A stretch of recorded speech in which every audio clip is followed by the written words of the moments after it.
क्या पैसा सिर्फ खरीदने और बेचने का एक साधन है, या फिर ये आपकी आज़ादी, आपकी फ्रीडम तय करता है? क्या कारण है कि कुछ समाज इनोवेशन करते हैं, भविष्य बनाते हैं, वेल्थ क्रिएट करते हैं, लेकिन कुछ समाज दुनिया में ऐसे हैं जो सिर्फ सर्वाइवल में ही फंस जाते हैं? अगर सरकार जब चाहे तब जितना चाहे उतना मनी प्रिंट कर सकती है, तो इसकी असली कीमत कौन चुकाता है? और सबसे बड़ा सवाल है, क्या साउंड मनी सिर्फ इकोनॉमिक्स का एक कंसेप्ट है, या ये आपकी इंडिविजुअल फ्रीडम का एक फाउंडेशन है? राइट।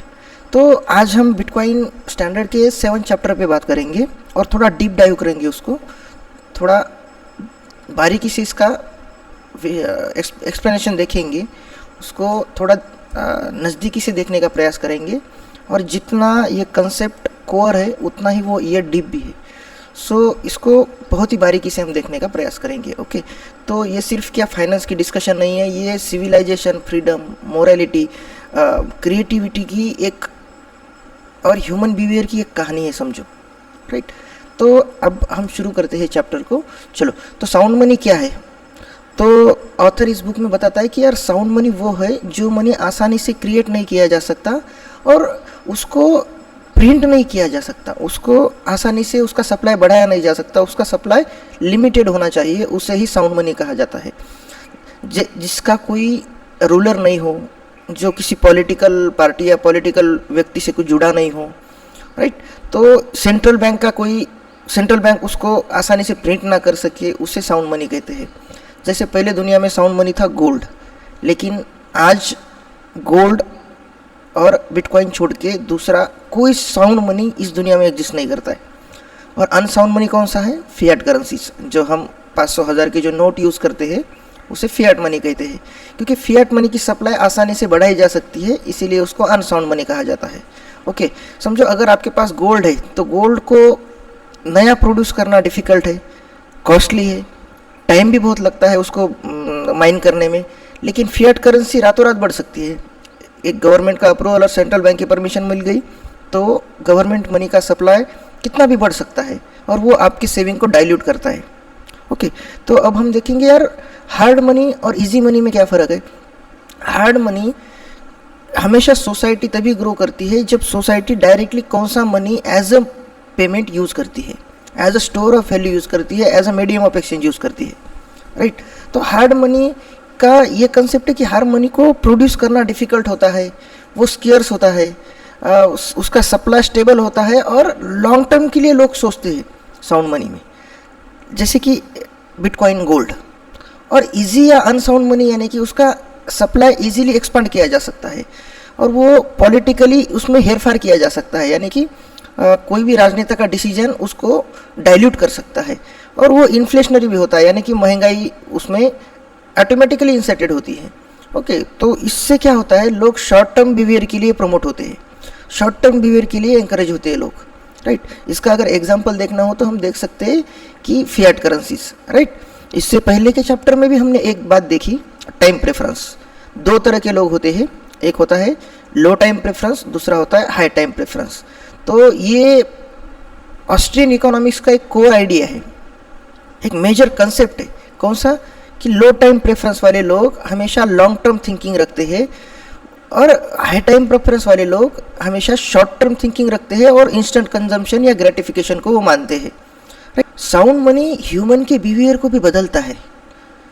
सैफुद्दीन का ये मानना है कि जब सोसाइटी साउंड मनी यूज़ करती है तो लोग मनी को सेव करते हैं, उसकी बचत करते हैं, फ्यूचर के प्लान के बारे में डिस्कस करते हैं, एक डिसिप्लिन डेवलप होती है सोसाइटी में, और लोग लॉन्ग टर्म के लिए सोचते हैं। लेकिन जब इन्फ्लेशनरी सिस्टम में लोग फिएट करेंसी को यूज़ करते हैं तो वो हर साल अपनी वैल्यू को लूज़ करती है, तो लोगों का ये माइंडसेट बनता है कि मैं बाद में खर्च करने से पहले उसको अभी खर्च करूं, और इससे कंज्यूमर एक्सप्लॉइट हो जाती है।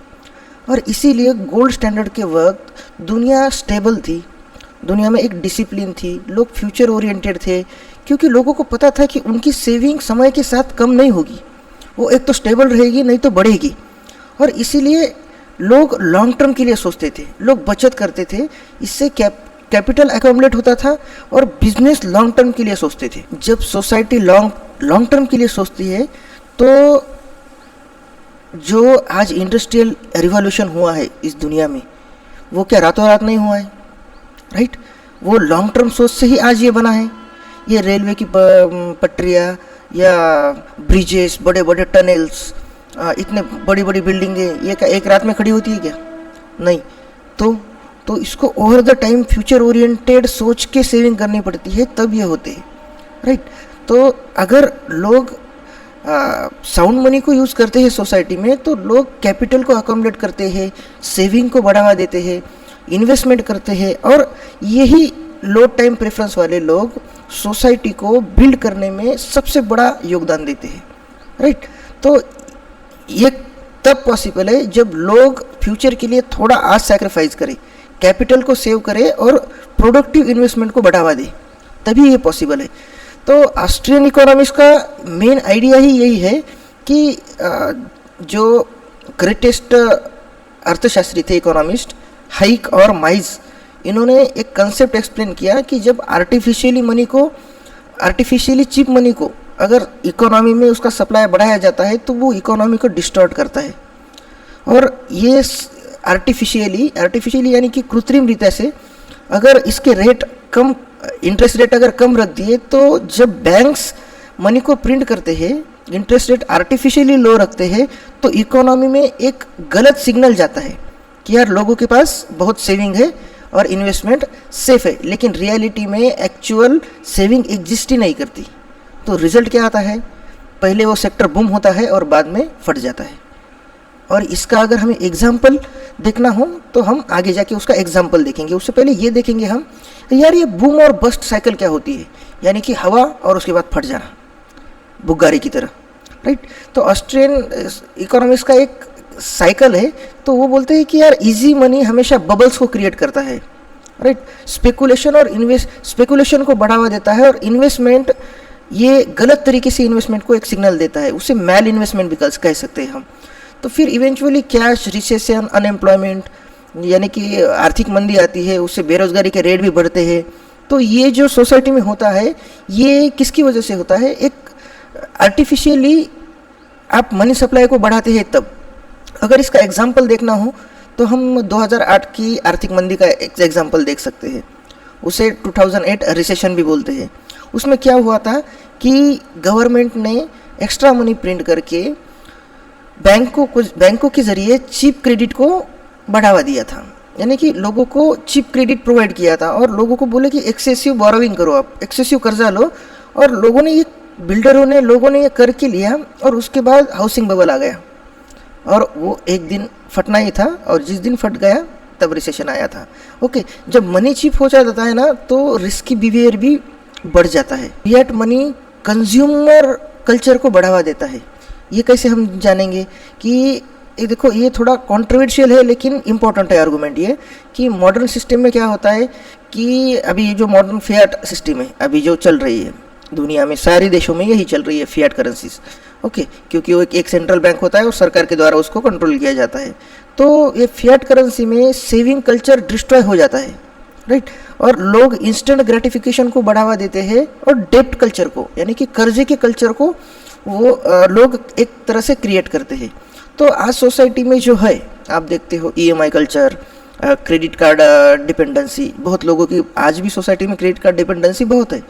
आप देखते हो बाय नाउ पे लेटर, ये एंडलेस कंजम्पशन की ये सब एग्जाम्पल है, राइट? और ये सब इन्फ्लेशनरी इकोनॉमी में होते हैं। ये साउंड मनी जब सोसाइटी यूज़ करती है तो इसका कहीं पे कंसर्न नहीं आता है, लेकिन लोग सेव क्यों करते हैं, राइट? लोग मनी को सेव क्यों करते हैं? अगर आप मनी को सेव कर रहे हो और आप फिएट करेंसी में हो, तो इसका ये मतलब है कि हर साल आप अपनी करेंसी की वैल्यू को खो रहे हो, उसको डिवैल्यू कर रहे हो, उसकी परचेसिंग पावर को हर साल कम कर रहे हो, राइट? तो स्पेकुलेशन एसेट्स चेस करते हैं, डेब्ट लेते हैं, और शॉर्ट टर्म डोपामाइन बिहेवियर को ये बढ़ावा देते हैं। कौन सा? Fiat currencies. और यहाँ पे एक इम्पोर्टेंट कंसेप्ट आता है केन्जियन इकोनॉमिक्स का और ऑस्ट्रियन इकोनॉमिक्स का।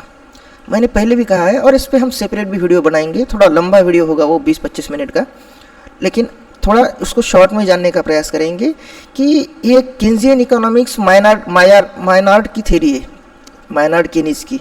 ओके, तो इस इकोनॉमिक्स के कंसेप्ट को कहते वक्त मायनार्ड ने कहा है कि यार इकोनॉमी को अगर स्टिमुलेट करना है, इकोनॉमी को अगर आगे पुश करना है, तो गवर्नमेंट ने स्पेंडिंग करनी चाहिए, यानी खर्चा बढ़ाना चाहिए, गवर्नमेंट ने उसमें दखल अंदाजी करनी चाहिए और मनी सप्लाई उसमें एक्सपांड भी हो सकती है, राइट। तो मायनार्ड केनीज ने एक समय में ऐसा भी कहा था कि गोल्ड स्टैंडर्ड बारबेरस रेलिक भी है, यानी कि उसका कुछ एकदम गवार एक कचरा है समझो, ऐसा भी उन्होंने कहा था। लेकिन Austrian point of view, Austrian school of economics थोड़ा अलग पॉइंट रखता है इससे। वो बोलता है कि जब इकोनॉमी को स्टिमुलेट करने के लिए आप गवर्नमेंट स्पेंडिंग बढ़ाते हो तो ये टेम्पररी इल्यूजन क्रिएट करता है सिर्फ, इससे रियल ग्रोथ नहीं होती है इकोनॉमी में। और रियल ग्रोथ तभी आती है जब प्रोडक्शन बढ़ता है, लोग सेविंग करते हैं, इनोवेशन करते हैं और कैपिटल फॉर्मेशन को लोग बढ़ावा देते हैं, यानी पूंजीवाद को लोग आगे लेके आते हैं, तभी दुनिया में एक्चुअली डेवलपमेंट होती है। और लोगों का जो ऑस्ट्रियन इकोनॉमिक्स का कंसेप्ट है वो भी यही कहता है।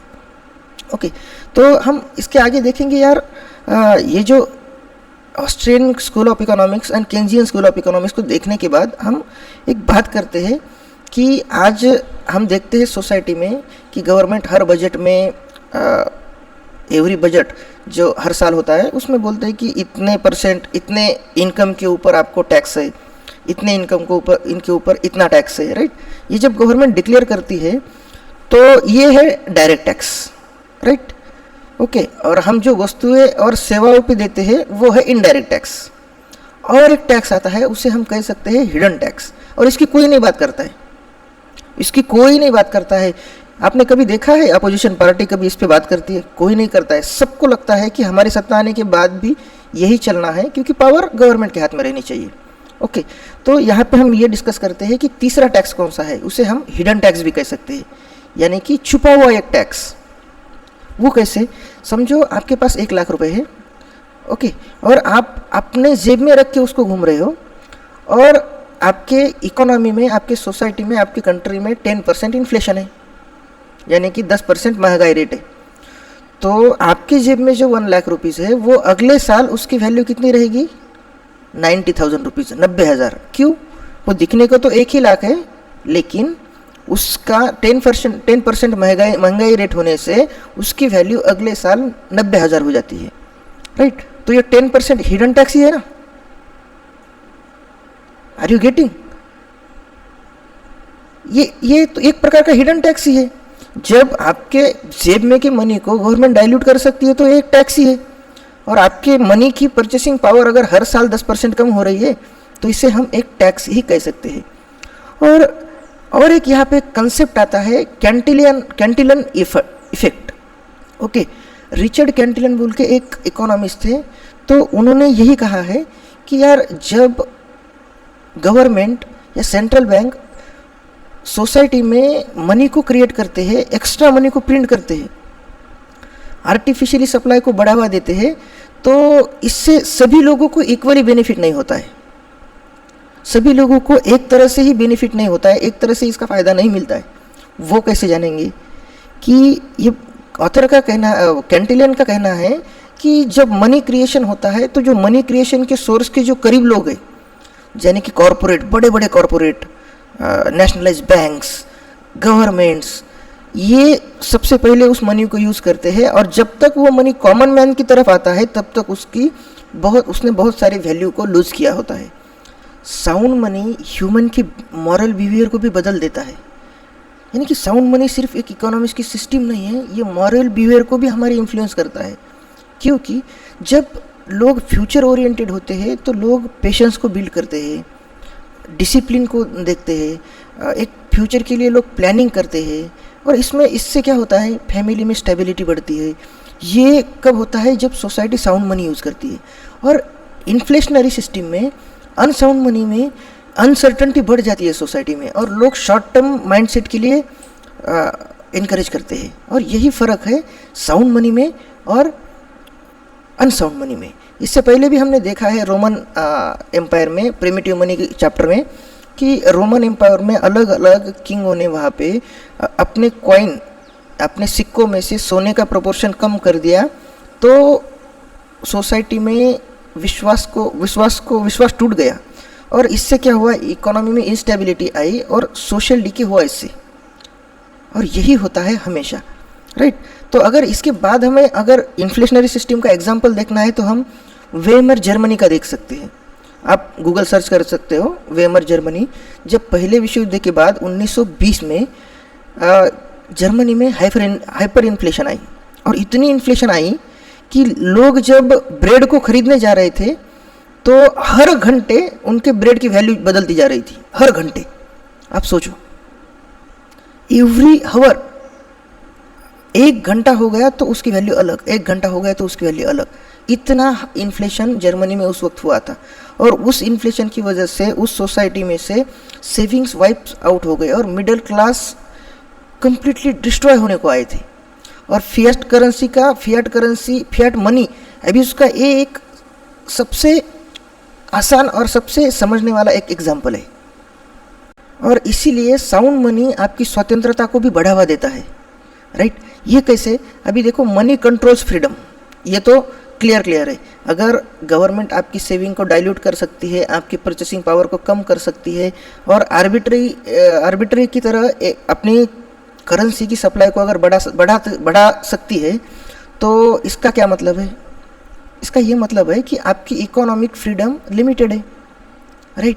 और अगर इकोनॉमिक फ्रीडम इसलिए मैटर करती है यार कि लोग पॉलिटिकली, अगर आप इकोनॉमिक फ्रीडम में लिमिटेड हो तो आप पॉलिटिकली कोई स्टांस नहीं रख सकते हो, आप पॉलिटिकली भी वीक हो, आपकी पर्सनल ऑटोनॉमी इसमें वीक हो जाती है। और यही यहाँ पे कंसेप्ट है कि साउंड मनी आपके फ्रीडम को, आपके डिपेंडेंसी को, यानी कि आप किसी पे अगर डिपेंड रहते हो तो उसको भी वो कम करता है साउंड मनी। और इसीलिए यार बिटकॉइन इंपॉर्टेंट है इस सोसाइटी में, क्योंकि बिटकॉइन जैसा साउंड मनी अभी इस दुनिया में एग्जिस्ट ही नहीं करता है कोई। क्यों? क्योंकि यार बिटकॉइन का सप्लाई फिक्स है 21 मिलियन, उसको गवर्नमेंट मन चाहे प्रिंट नहीं कर सकती, वो कम्प्लीटली डिसेंट्रलाइज है, कोई एंटिटी नहीं है, कोई कंपनी का सीईओ नहीं है, कोई गवर्नमेंट का कोई प्रेसिडेंट नहीं है जो उसको कंट्रोल कर सके, और वो पॉलिटिकली भी न्यूट्रल है, जेंडर न्यूट्रल है, कलर न्यूट्रल है, कुछ देखता ही नहीं है बिटकॉइन। और उसका सप्लाई भी 21 मिलियन ही है, और यही उसकी कोर स्ट्रेंथ है बिटकॉइन की। अगर हम इसको अगर गोल्ड के साथ कंपेयर करना चाहे तो ये कर सकते हैं कि देखो, गोल्ड हिस्टोरिकली आज भी और हिस्टोरिकली भी साउंड मनी है और होता भी था, लेकिन गोल्ड में कुछ खामियां हैं। कैसे कि गोल्ड ट्रांसपोर्टेशन में गोल्ड की डिफ़िकल्टी आती है। समझो 1 टन अगर गोल्ड है तो अगर यहाँ से दूसरे जगह उसको शिफ्ट करना है तो सिक्योरिटी के साथ ट्रक्स वगैरह लेके या ट्रेन में या कुछ तो ऐसा करके उसको ट्रांसपोर्ट करना पड़ता है, तो वो थोड़ा कॉस्टली भी पड़ता है और थोड़ा हेक्टिक भी है और डिफ़िकल्ट भी है, ओके। और उसका जो स्टोर करने में जो कॉस्ट लगती है गोल्ड की, वो भी हाई है। जैसे हम लॉकर में गोल्ड, बैंक के लॉकर में सोना रखते हैं तो बैंक को कुछ परसेंट पैसे देने पड़ते हैं, तब हर महीने, तब बैंक उसको सेव करती है। और दूसरा एक प्रॉब्लम है इसमें कॉन्फिस्केट करना। जैसे कि 1971 में 1971 में जैसे गवर्नमेंट ने जबरन लोगों के पास से सोने को जब्त कर लिया था, वो भी एक कंसेप्ट गोल्ड में आता है। और इसीलिए गोल्ड की ये 3 डिफ़िकल्टीज़ है, ट्रांसपोर्टेशन, उसकी स्टोरेज कॉस्ट और ये कॉन्फिस्केशन प्रॉब्लम, और उसको वेरीफाई करना भी मुश्किल है। आपको पता है कि अगर गोल्ड को लोग जो ऐसे कांच में से देखते हैं, जो सोनार वगैरह होते हैं, तो एक्चुअली गोल्ड की फारक वैसे होती ही नहीं है। गोल्ड एक्चुअली जला के ही उसको परखा जा सकता है, उसको फायर करके ही उसको 100% प्यूरीफाई है क्या नहीं उसको परखा जा सकता है। तो बिटकॉइन इन सारे प्रॉब्लम को सॉल्व करता था। बिटकॉइन डिजिटल है, यानी कि आप कितने भी मनी को एक साथ इस जगह से दूसरी जगह विदिन मिनट्स में भेज सकते हो, राइट। वो पोर्टेबल भी है, एक जगह से दूसरी जगह आसानी से भेजा जा सकता है, और वेरीफाइबल भी है। आपको बिटकॉइन ब्लॉकचेन पे जाके सिर्फ देखना है कि ट्रांजैक्शन वैलिड हुआ है क्या नहीं, राइट। और वो स्केर्स है, यानी कि इतने आसानी से वो उपलब्ध नहीं है, और सबसे इम्पोर्टेंट है यार बॉर्डरलेस है। यहाँ से अगर मुझे दूसरी ओर पैसे भेजने हैं तो मुझे किसी गवर्नमेंट को पूछना नहीं पड़ेगा, किसी बैंक के पास नहीं जाना पड़ेगा, मुझे एक मोबाइल चाहिए, एक वॉलेट चाहिए, और उसको भी एक मोबाइल चाहिए, वॉलेट चाहिए। मैं सिर्फ उसका एड्रेस इंसर्ट करूँगा और वो रिसीव करेगा, ट्रांजैक्शन कंप्लीटेड। यही बिटकॉइन की खासियत है। बिटकॉइन का कोई सीईओ नहीं है, कोई सेंट्रल सर्वर नहीं है। लेकिन गवर्नमेंट को साउंड मनी इसलिए पसंद नहीं है क्योंकि साउंड मनी से आपके जो सर्कुलेशन में जो मनी है, मुझे इकोनॉमी की सर्कुलेशन में जो मनी है वो बाहर हो जाते हैं। उसका एग्जांपल देता हूँ मैं आपको। अगर आपने गोल्ड खरीद लिया, राइट, तो क्या 1% 2% जो टैक्स जाता है वो उतना ही गवर्नमेंट को जाता है। अगर आपने फिजिकल गोल्ड खरीद के अपने घर के लॉकर में रख दिया, तो अगर आपने 10 लाख का गोल्ड खरीद के अपने लॉकर में फ्यूचर के लिए रख दिया, तो एक्चुअली वो 10 लाख सोसाइटी के सर्कुलेशन से बाहर हो गई कंप्लीट। यानी कि गवर्नमेंट को उस 10 लाख का कुछ फ़ायदा नहीं है, वो सिर्फ आपको है। अब अगर इसकी जगह आपने गोल्ड का बॉन्ड लिया होता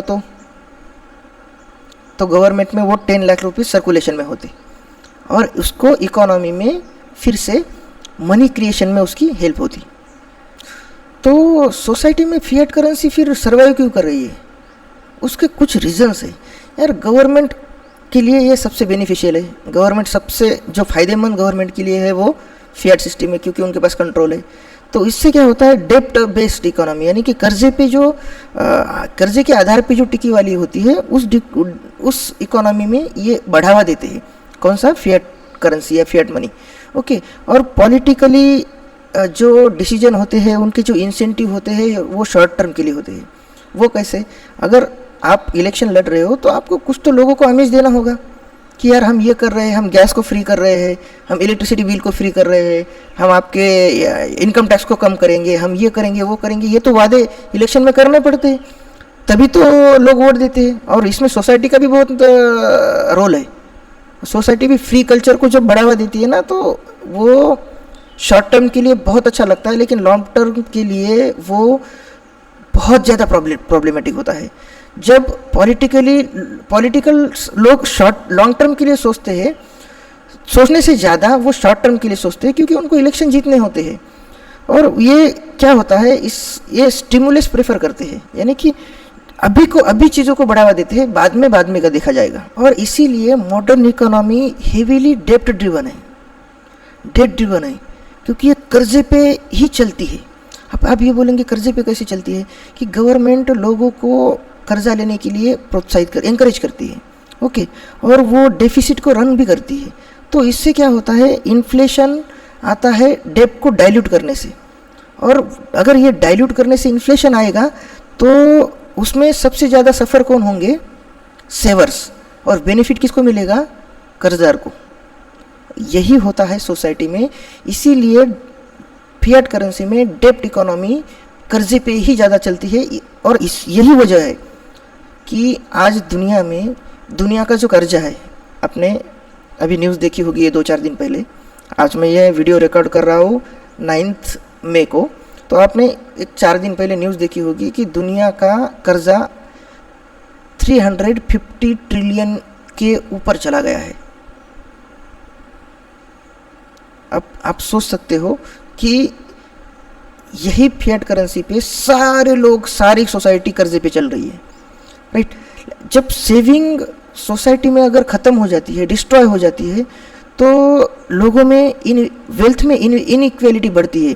इसका मतलब क्या होता है कि जिन्होंने पहले ही एसेट ओन करके रखे हैं, समझो किसी ने रियल इस्टेट मार्केट में ओन करके रखी है, तो वो अमीरी होता जाता है।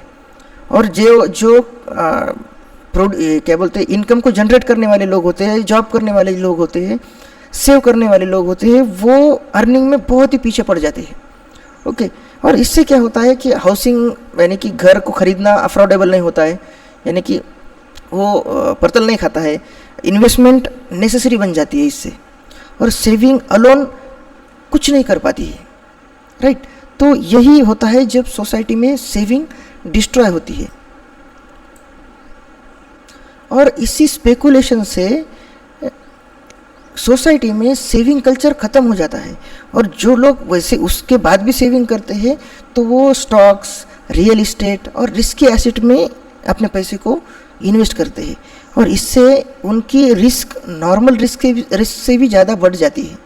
लेकिन बिटकॉइन लॉन्ग टर्म माइंडसेट को बनाता है। बिटकॉइन सेविंग को, पेशेंस को, लॉन्ग टर्म थिंकिंग को बढ़ावा देता है, क्योंकि सैफुद्दीन का मानना है कि don't consume mindlessly, save for the future in hard money, right. यानी कि दिमाग यूज़ करके खर्च करो और हार्ड मनी में फ्यूचर के लिए उसको सेव करो, तभी सोसाइटी भी ग्रो होगी और आपकी भी वेल्थ बनेगी। तो इससे सैफुद्दीन का क्या मैसेज जाता है कि सैफुद्दीन बोलता है कि अगर मनी अगर अनसाउंड हो, इजी मनी हो और उसे मैनिपुलेट किया जाता है, तो वो मनी शॉर्ट टर्म को प्रमोट करती है, उससे शॉर्ट टर्म बिहेवियर बनता है लोगों का भी, सोसाइटी का भी और उस देश का भी, उस कंट्री का भी। लेकिन जब लोग हार्ड मनी में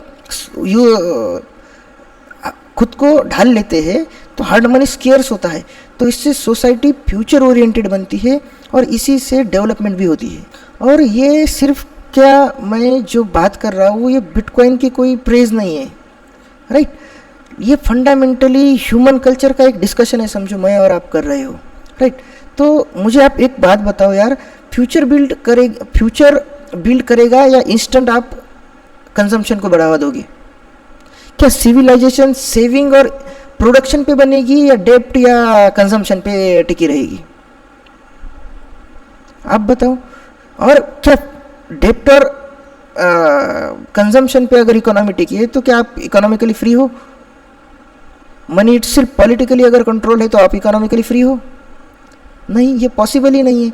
तो ये चैप्टर हमें सिर्फ इतना नहीं सिखाता है कि साउंड मनी और इंडिविजुअल फ्रीडम को हम इस पे डिस्कशन करें, ये एक ह्यूमन के बिहेवियर का, ह्यूमन के नेचर का एक कंप्लीट डिस्कशन है, समझो।